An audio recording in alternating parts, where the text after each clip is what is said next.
Malgré l'amour des Français pour leur cuisine, l'économie agite en véritable coupe-faim. L'inflation des denrées alimentaires a atteint un niveau record de près de 16% en mars et n'a baissé que de 2% en mai. Cette tendance oblige les gens à changer leurs habitudes d'achat. Clairement, je vais au moins cher, je regarde plutôt les promotions et surtout les sous-marques. Vraiment, je compare le prix au kilo ou à l'unité, ce que je faisais pas forcément avant. Une enquête récente montre que plus de la moitié des consommateurs ont cessé d'acheter certains produits au cours des derniers mois. Plus de 40% ont opté pour des produits moins chers, réduisant notamment leurs achats de viande et de poisson. La façon de consommer, peut-être en volume, un peu moins de volume, mais toujours on essaie d'avoir la qualité qui nous convient. Donc oui, moins de viande, beaucoup moins de poisson, c'est tellement un luxe maintenant.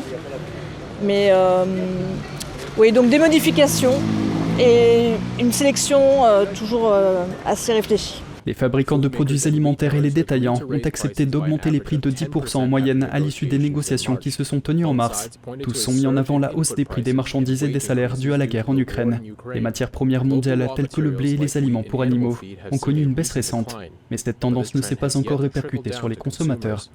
Que les prix qui doivent baisser, c'est-à-dire ceux dans lesquels les intrants ont fortement baissé, je pense aux pâtes avec le prix du blé qui a baissé, ça se traduise dans les rayons. Le ministre des Finances, Bruno Le Maire, estime que l'industrie alimentaire a engrangé d'énormes bénéfices et que les grandes entreprises se sont engagées à reprendre les négociations commerciales.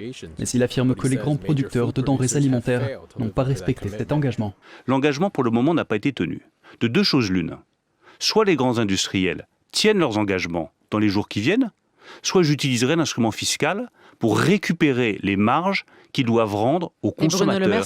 Outre la France, des pays comme l'Italie ou la Grande-Bretagne envisagent également de prendre des mesures spéciales pour contenir la hausse des prix des denrées alimentaires.